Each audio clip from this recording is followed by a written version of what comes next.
Welcome back to the Burgundy and Gold Review, guys. This is Sam. Unfortunately, Jess couldn't make it here today, so it'll just be me breaking down a little bit of a preview for the Atlanta game that we got coming up on Sunday. As we all know, the defense and the team as a whole has been pretty underwhelming as the season has gone on the first 3 weeks. They find themselves at 1-2, sitting at second place in the NFC East. Before we get into this even further, this episode is brought to you by Winview Games, the nation's sport prediction leader and home for pregame and live Washington football prop contests. I know all of you live and breathe Washington football just like us, so if you want to put that knowledge to the test, download Winview right now. That's winview.tv/burgundy and gold. That's winview.tv/burgundy gold. Play against other people in free or real life contests. You can also find the link in our Instagram bio. That's at the BNG Review. Play your first $20 risk free with the Washington football contest every day until the end of the season. I know that this is the app for you. Have a couple nice little contests from Winview this week regarding the Atlanta and Washington game that I think you guys might be interested in taking yourself. One of those being both teams combined to kick 3 or more successful field goals in the game. They're going to be in a dome situation. Both teams don't have the best offense. Atlanta's being one of the bottom in the league. I could see a lot of points being scored by field goal in this game, so that is a contest that I might take as well. Another one is the game is decided by 8 or more points. I'll get into this later in the episode, but I do believe that the game will be decided by 8 or more points. I won't say in which direction yet, but I think that's another nice contest that you could take. Don't forget to download Winview Games. They're our sponsor, and it's a really cool app if you want to try that. So jumping right in to injuries, Matt Ioannidis was practicing today, doing position drills. He has been hurt with a knee injury, so I believe he's still questionable. Antonio Gibson is questionable with a shin injury, and Benjamin St-Juste, the rookie cornerback, will be out with a concussion. Coach Rivera said that Darryl Roberts and Torrey McTyer will be at the ready to fill that hole while Benjamin St-Juste is out. Washington's been pretty lucky so far as it goes with injuries, and hopefully that continues to trend in the right direction.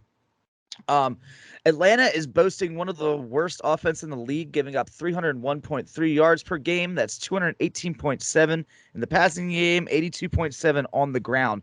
Whereas Washington's defense, as everyone knows, has been a giant disappointment this year, ranking second to last in the league per ESPN, giving up 432 yards per game. Wow. 307 through the air and 125 on the ground by average. Washington, everyone knows, needs to tighten this up.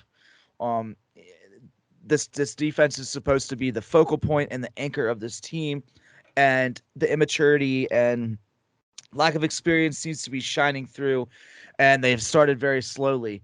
A lot of those issues come from the secondary, from the linebackers. It just all-around effort from the team hasn't been where we expected it to be this year.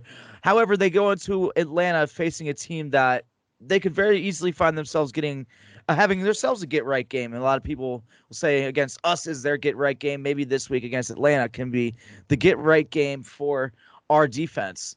As for the Atlanta defense, they're giving up 373.7 yards per game on the ground, 255.4 through the air, and 118.3 on the ground. Washington's offense with Taylor Heineke under center hasn't really had an issue moving the ball. They had their miscues last week with turnovers in Buffalo, but there was many points that I believe were left out on the field due to turnovers. Washington's offense on the other side is averaging 318.7 yards per game total, 221.7 through the air, and 97 on the ground. A big key point to this game will just be getting the ball to their playmakers. And Rivera spoke with Heineke this week, and Heineke spoke out about being a game manager as well, and maybe not forcing the ball so much, because last week it seemed when they went down to Buffalo, he had a tendency to force the ball a little bit more than he should have, and I believe that led to more turnovers than that was necessary. But if he can get the ball in the hands of guys like Terry McLaurin and Gibson this game, it could be a great opportunity for the playmakers to show up and show out, and also for your complimentary guys such as Curtis Samuel, who we're going to be seeing for the first time this week, and Logan Thomas to make some big plays. A couple key things that we need to look at from last week going into this week, and I've touched on this a little bit already, is how will the defense respond to this bad outing that they had, like this atrocious, probably worst showing they've had honestly, since Ron Rivera has been here, how will they rebound from this? They've said a lot of stuff, and I don't want to get on the back of this defense so much because they do seem to work very hard, but they do have been saying a lot of things that they haven't been able to make good on yet. So I want to see them come out this week and start to make good, honestly, on some of the promises that they've been giving us. So how will the defense respond to that is a question. Another key thing to watch is, will Heineke control the game more than he did? And I did bring that up a couple seconds ago about how he was forcing the ball a little bit more. He's doing a good job of protecting himself, minus a couple hits that he took last week when he was forcing the ball. But he seems to be staying in the pocket, keeping his eyes downfield, looking for his reads. And let's see if this week he can just take what the defense gives him and put the ball into places where he gives his team the opportunity to win. He's got to get the ball to his playmakers. I think that's a huge, huge key component to this game. Start fast, control the clock, and score some points. Another thing that I would really be interested in looking for is how Washington's defense will take advantage of the weak offensive line, the weak interior offensive line of the Atlanta Falcons. You can watch in tape where Matt Ryan, as everyone knows, is not the most mobile quarterback. Pretty statuesque and old school in nature, and he's getting up there in age. So if Washington can take advantage and collapse that pocket with their young, talented pass rush and give Matt Ryan minimal opportunity to make plays, then they could find themselves in a very good situation. They just have to get home, and the secondary and linebackers have to do their job covering, and hopefully they can get some pressure, because if not, you can have guys like Calvin Ridley and heck, Kyle Pitts we're all waiting for his comeback game, so we don't want it to be against us. And Washington has traditionally been bad against tight ends, so definitely some weapons there that they're going to have to keep in check, and collapsing the interior of that pocket and getting to Matt Ryan is probably where it starts at. Some key matchups to watch for this game. How will Gibson fare versus the Atlanta rush defense? As I brought up earlier, Atlanta is giving up 118.3 yards per game on the ground, and Antonio Gibson really seems to be coming into his own as a running back. He had a 73-yard reception for a touchdown last week in which he navigated traffic better than anyone I've seen in a while in Washington football team colors. If Gibson can get his hands on the ball often and early, I believe the team has a big chance to win, and this is a game where I'd like to see him get between 20 to 25 touches. Another key matchup to watch, which very much concerns me, and I think this is probably my biggest concern going into this game, is how will Washington's linebackers and secondary, which is now minus the starter and Benjamin St-Juste, fare versus the very talented Calvin Ridley and young Kyle Pitts. It's no secret that Washington's had major problems this year defending pretty much everybody, and Matt Ryan, Kyle Shanahan, and these guys in Atlanta are no strangers to being a powerful offense.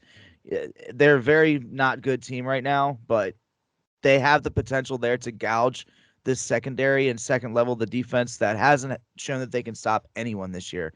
So the linebackers, secondary, everyone there just needs to have a completely different game that they've had the first 3 weeks. That's going to be a major component, because the middle of the field and giving up big plays on third down in the middle of the field have been a major issue this entire season. Getting into score predictions, player predictions, I think I touched on it a little bit more a couple minutes ago, but if there's going to be a player of this game that I think comes in here and controls the game and gets things done for Washington, I think that's going to be Antonio Gibson. I think there's a possibility that Antonio Gibson has the best day that he's ever had in the NFL in this game, week 4, 2021. I think Gibson goes for 25 carries, 130 yards, 2 touchdowns, and adds another 3 catches for another 25 yards through the air. I believe he's the player of the game, and I think Washington comes away with a win here, gets back in the win column and back to 500 with a score of 27-16. I think Washington's defense is going to get back on track. I think they're shaking in their boots a little bit, and I think, they've said they're going to play with a chip on their shoulder, and I believe them. And Ron's not going to stand for that. I don't believe Del Rio will stand for the type of performance they've been putting up. And I think they get it done this week. I think Heineke goes out there and he plays smart. I don't believe he will commit a single turnover. Side note, Atlanta hasn't forced a single interception this year, so I don't believe it'll happen this week either. I think Heineken takes control of the ball, and I think we run the ball a lot and take advantage of their weak pass defense. That's all we have for you this week, guys, and thank you so much for tuning in. Come back after the Atlanta game where Jess and I break down everything of all 4 quarters in this Week 4 matchup.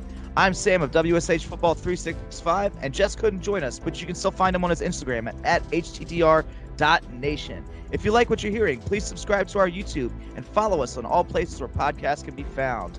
We'll talk to you next week, guys, and go football team.